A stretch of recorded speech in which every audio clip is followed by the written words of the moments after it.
미가이 언제부터 자유복으로 바뀌었나요? 네. 다이어트를 열심히 하셔서 예쁜 옷, 단복을 입으시면 감사하겠습니다. 할렐루야. 네.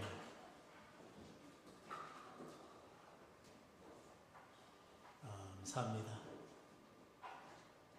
오늘 이 시간 빛의 자녀들처럼 행하라. 사도 바울의 귀한 메시지가 계속해서 저 여러분을 아주 찌릅니다.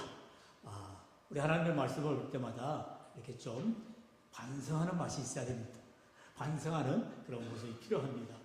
정말 내가 이 말씀대로 살지 못하는데 하나님께서 정말 나를 보실 때 얼마나 안타까워하실까. 그런 말씀을 우리 하늘 나누게 되어지지요. 그런데 이것은 사실 우리의 믿음의 없음의 모습인 것입니다. 왜냐하면 여러분에 다시 한번 말씀을 드리지만 신앙생활이라는 것은 우리가 수동기어와 오토, 자동기어의 차이와 같습니다.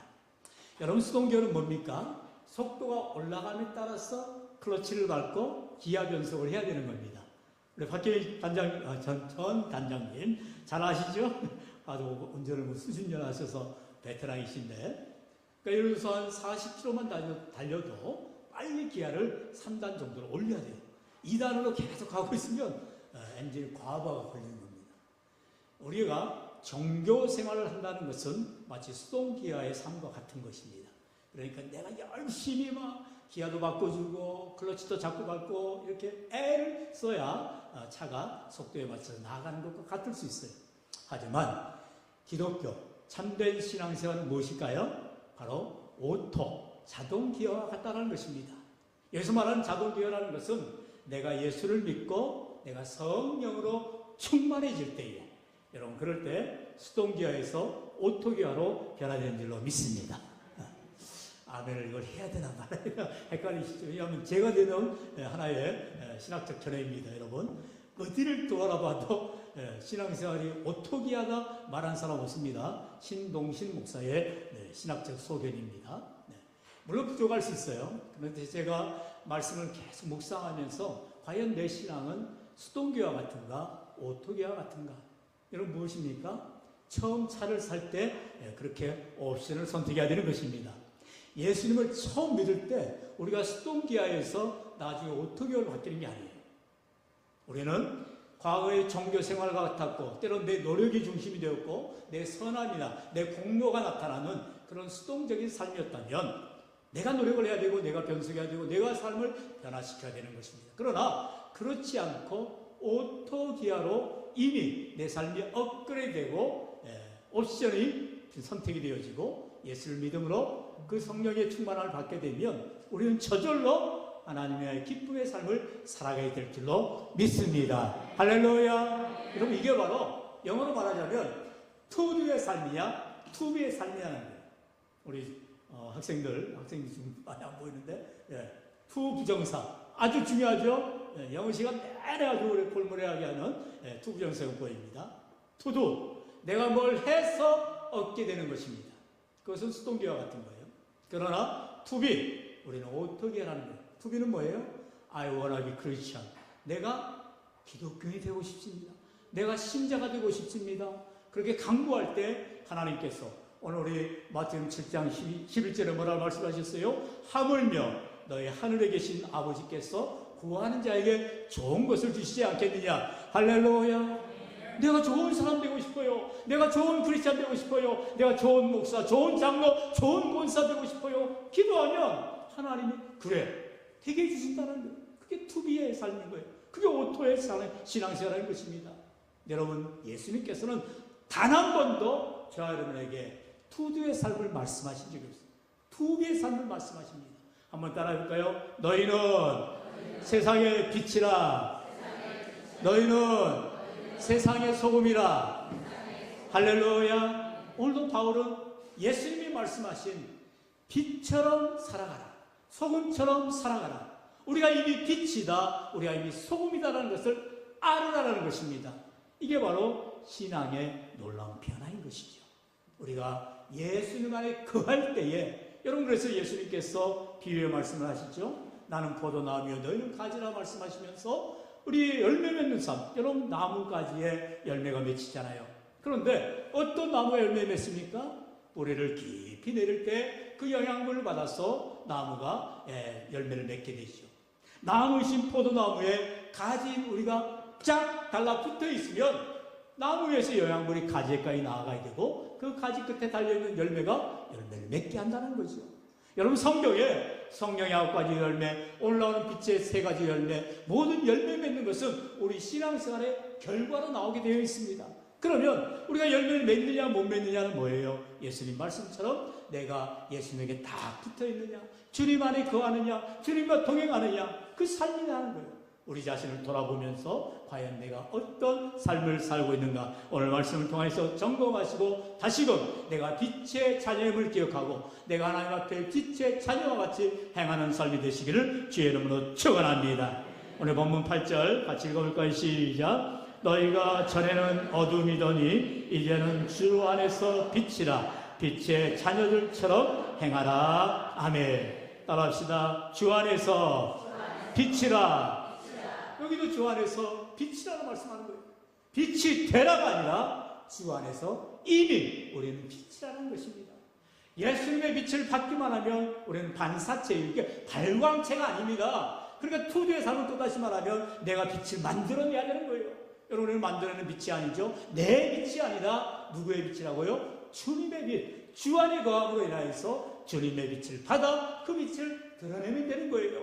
여러분 오늘도 우리의 삶 가운데 이처럼 내가 주님 안에 있느냐 없느냐, 언젠가도 말씀하였죠. 엔 크리스토스, 우리가 주 안에서가 가장 중요하다고 했어요. 그래서 전에 빌립보서의 말씀을 통해서 바울은 계속해서 주 안에서 기뻐하라. 내가 다시 말하노니 주 안에서 기뻐하라로 말하는 거예요. 비록 바울이 감옥에 갇혔어도, 그가 고난 가운데 있었어도, 앞에 어떤 일이 날지 알지 못하는 그런 안타까운 답답한 상황 가운데 있었어도 그는 지금 내가 주 안에 있음으로 기쁘다 고백되어진다는 것입니다. 오늘 우리 믿음의 권속들이 이처럼 세상 가운데서 옛사람을 벗어버리고 이제 새사람을 입은 자로서 성령의 충만을 받아서 저절로의 삶, 오토의 삶, 바로 투부의 삶, 우리 주님이 함께 하시는 복된 빛의 자녀의 삶을 살아가시기를 축원합니다. 우리는 구하는 것밖에 없어요. 하나님 앞에 구해야 되는 것입니다. 하나님, 내가 빛의 자녀처럼 살고 싶어요. 내 말과 행동, 내 삶의 모습들이 변화되어지게 하시고 성령님 나를 다스려 주시고 나를 새롭게 해주시고 나를 조명해 주시고, 여러분 성령이 뭐 하세요? 조명해 주셔야 한다 했어요. 밝히 비춰 주셔야 우리의 어두움을 밝혀내게 한다라는 것이죠. 그래서 오늘 8절에 다시 보면 너희가 전에는 어두움이더니 이제는 주 안에서 빛이라고 말하고 있는 거예요. 나의 정체성을 분명히 알아라는 것이죠. 우리가 다 예전에는 어둠의 사람, 다시 말하면 옛사람이었다는 것이죠. 그래서 지난 시간에 말씀을 살펴본 것처럼 음행과 온갖 더러운 것과 탐욕과 누추함과 어리석은 말, 희롱의 말, 죄된 삶을 살아갈 수밖에 없는 자들이었다는 거예요. 어제도 말씀을 보았듯이 로마서 5장 8절의 말씀, 우리가 아직 죄인 되었을 때입니다. 우리가 아직 원수 되었을 때입니다. 하나님과 관계가 깨어질 때였습니다. 하지만 하나님은 먼저 우리를 사랑하시고 우리를 향한 십자가의 놀라운 사랑으로 우리를 구속해 주시고 구원해 주셨기 때문에 이제는 우리가 빛의 삶으로, 하나님의 자녀의 삶으로 살아가게 되더라는 것이죠. 요한복음 1장 10절에 뭐라 말씀하세요? 그러므로 누구든지 주 안에 있으면, 그리스도 안에 있으면, 다른 걸 따지잖아요. 우리가 그리스도 안에 있기만 하면 하나님의 자녀된 권세를 얻게 되는 줄로 믿습니다. 그러므로 내가 지금 어둠에 살고 있는가? 내가 지금 옛사람인가? 아니면 내가 빛으로 나아가는가? 하나님의 자녀의 삶을 살아가는가? 우리의 삶을 돌아봐야 된다는 것이죠. 요한복음 1장 5절에서 말합니다. 빛이 어둠에 빛이 돼 어둠이 깨닫지 못하더라 말씀하고 있어요. 아무리 빛을 비춰 주어도 어두움이 깨닫고 어둠을 버리고 새 빛으로 던질지 아니하면 그런 어둠에 계속 거할 수밖에 없다는 것이죠. 오늘도 예수 복음을 전합니다. 그러면 세상 사람들이 귀를 막아요. 듣지를 않아요. 심지어 손바닥으로 태양을 가리는 것처럼 하나님이 없다라고 말하고 살아갑니다. 그렇다고 해서 그 사람이 말한 대로 하나님이 안 계세요? 세상에 천국과 지옥이 없어요? 우리가 예수 믿음으로 인하여서 구원받는데 그들에게 구원이 없어요? 여러분 우리가 분명히 알아야 될 것은 하나님은 여전히 살아계시고 이 땅에 믿음의 삶을 살아가는 자는 하나님이 부르시는 날 반드시 천국에 들어가 영생복락을 누리게 될 줄로 믿습니다. 그러므로 저와 여러분 이제 우리의 남은 삶이 중요하다는 것. 왜요? 열매를 나타내야 되기 때문에 그렇습니다. 하나님께서 이제 우리를 만날 때에 마지막 때에 우리 앞에 요구하는 게 있어요. 뭐하다 왔느냐라는 거지요. 모두에게 1달란트를 주신 열 문화의 비유와 같이 또 5달란트를 2달란트를 1달란트 준 것과 같이 우리에게 하나님께서 달란트를 따라 재능에 따라 맡겨진 그 직분을 어떻게 감당하느냐 우리 하나님 물으신다는 거예요. 그러면 우리가 열매를 내놔야 된다는 것이죠. 우리 9절 말씀 같이요. 시작. 빛의 열매는 모든 착함과 의로움과 진실함에 있느니라. 아멘. 여기서 특별히 중요한 것은 빛의 열매라는 거죠. 우리가 빛이라고 했는데 빛의 자녀의 삶을 살아갈 때에 열매를 맺는 삶을 보여야 된다는 것입니다. 그러면서 바울은 구체적으로 그 빛의 열매가 뭐냐? 3가지 열매라는 거죠. 첫 번째, 착함의 열매를 말하고 있습니다. 착함. 우리가 성령의 9가지 열매에도 나오죠. 양선이 바로 이 착함을 말하고 있어요. 우리가 착함이라는 것이 그저 세상적으로 말하는 그런 착한 모습이 아니라는 거죠. 성경에서 말하는 착함은 하나님의 관용과 자비와 인내를 가지고 나아가는 모습. 그래서 성령의 9가지 열매에서 구체적으로 선인데 양선이다. 양선. 여러분 남을 배려하고 이해해주고 관용을 베풀고 그렇게 자비를 베푸는 모습이 바로 여기서 말하는 모든 착함을 말하고 있습니다.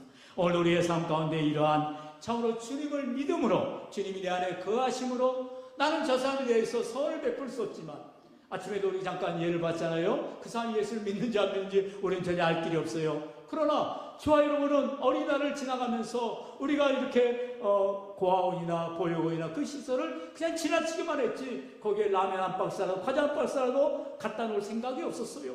그런데 그 사람은 40대 독거아지인데 생전에 해보지도 않은 그 일을 선한 일을 감당하는 것을 보았습니다.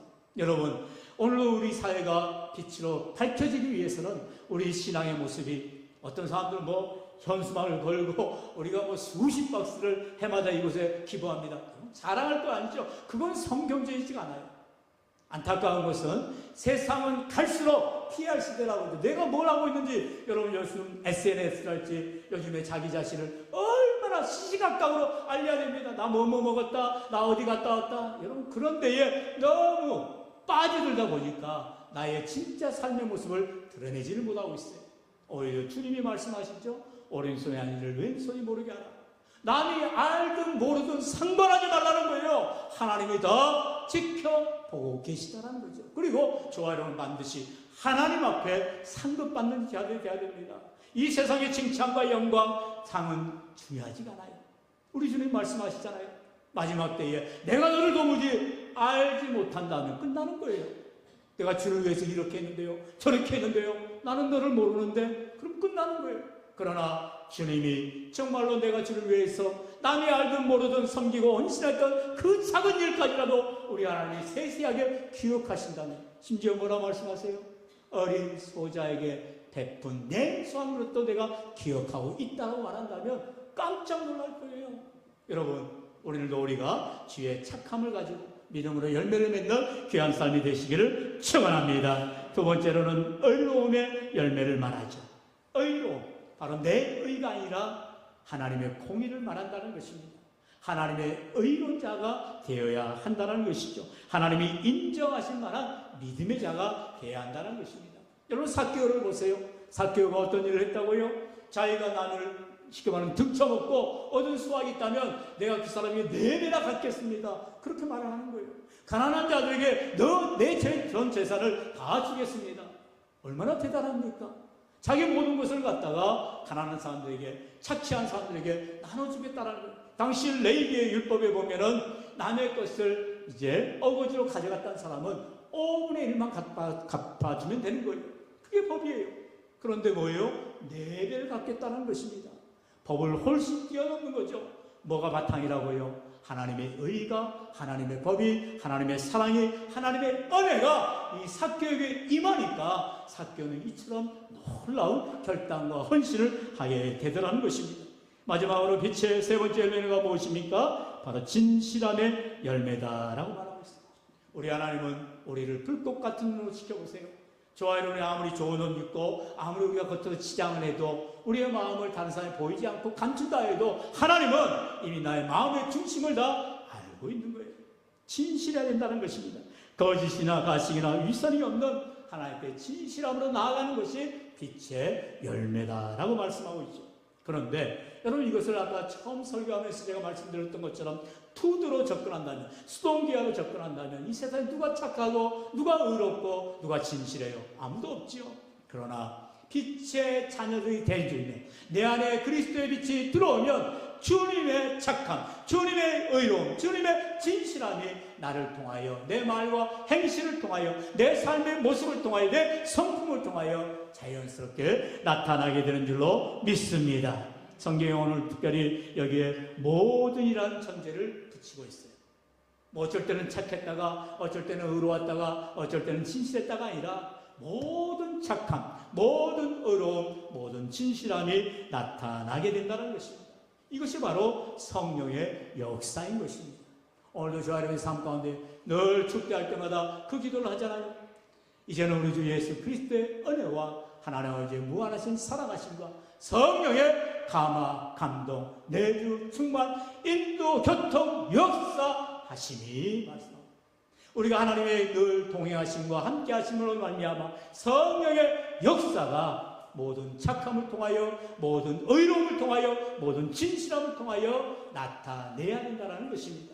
오늘 우리가 주님과 함께할 때에 이런 믿음의 삶이 되는 모든 삶이 되시기를 축원합니다. 우리 10절 같이 읽어볼까요? 시작. 주를 기쁘시게 할 것이 무엇인가? 시험하여 보라. 아멘. 여기서 시험한다라는 것은 뭐 시험 본다는 게 아니라 정말 그러는가 가려내라, 분별하라, 이 말씀이라는 거예요. 무슨 말이에요? 우리가 항상 무엇을 하든지 정말 하나님이 기뻐하실까? 이거 하나님이 원하신 것인가? 한번 생각하고 말하고 한번 생각하고 행동하라는 거예요.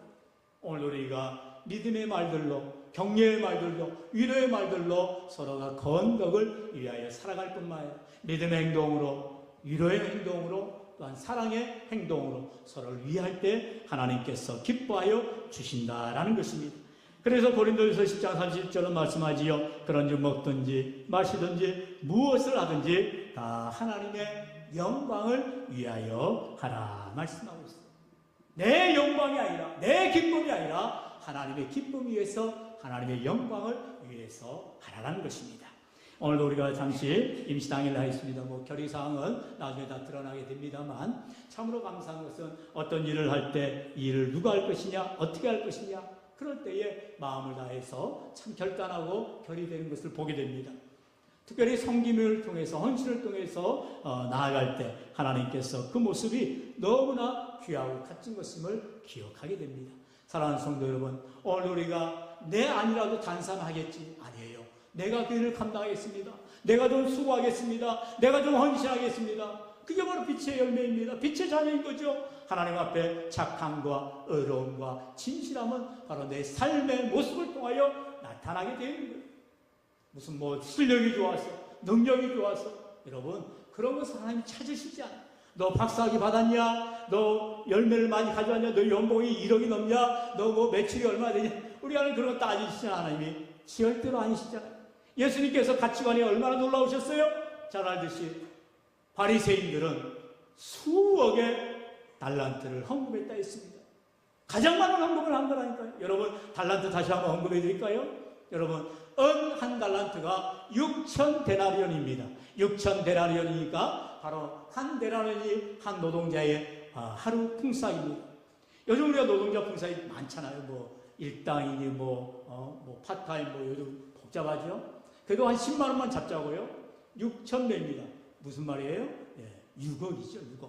그 6억의 비용이 바로 은 한 달란트.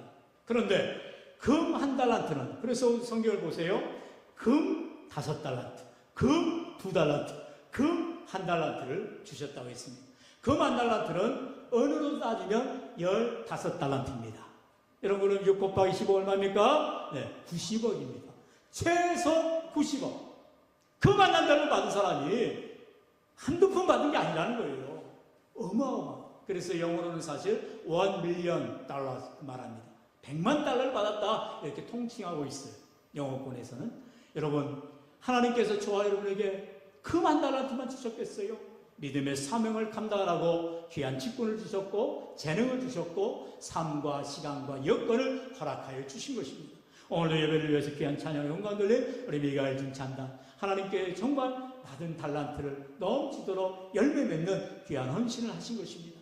사랑하는 성도 여러분, 오늘도 우리가 모든 일에 이와 같이 주님을 위하여서, 주님이 기뻐하심을 위하여 믿음으로 사명 감당할 때 하나님께서 반드시 갚아주실 줄로 믿습니다. 마태오 5장 13절은 말씀하죠. 우리 다 같이요, 시작. 너희는 세상의 소금이니 소금이 만일 그 맛을 잃으면 무엇으로 짜게 하리요? 후에는 아무 쓸데없어 다만 밖에 버려져 사람에게 밟힐 뿐이니라. 아멘. 여기에서 말하는 소금, 우리가 보통 말하는 염전 소금이 아니에요. 바로 아난입니다. 그러니까 바위 속에 나는 소금이에요. 그래서 이 소금은 이제 모양은 암석, 이렇게 바위로 되어 있는 소금이니까요. 그래서 소금인데 소금이 길바닥에 버려져 있다는 거예요. 실제로 중동 지방에 가면 그 소금이 아미아메라 해가지고 이제 맛을 잊고 이 모든 소금의 영양분이 떠져 있기 때문에 길바닥에 다 버려놓는다고 합니다. 그러면 이제 뭐 동물들이 핥아먹기도 하고 또 그렇게 이제 한다죠. 지금 여기서 길에 내버린다는 것, 사람의 밟힌다는 것, 그것은 뭐 때문이라고요? 소금이 맛을 잃었다는 거죠. 소금의 가장 중요한 것은 바로 모양도 아니고 빛깔도 아니고 맛이라는 거죠. 빛의 가장 중요한 성분은 뭐예요? 바로 빛이라 된다는 것입니다. 오늘도 우리에게 하나님께서 빛이라 소금이라 말씀하실 때에 우리 주님의 빛을, 주님의 맛을, 주님의 능력을 드러내는 삶을 살아가라는 거죠. 오늘도 저와 여러분에게 우리 주님께서 요구하시는 건 다른 것이 아니에요. 주님의 작은 빛이라도, 죽음의 작은 소금밭이라도 나타내면서 주님 앞에 영광 돌리며 사람들에게 선한 영향을 끼칠 때 하나님께서 기뻐하시는 우리 모든 빛의 자녀들 되시기를 주의 이름으로 간절히 축원합니다. 축원합니다. 이 장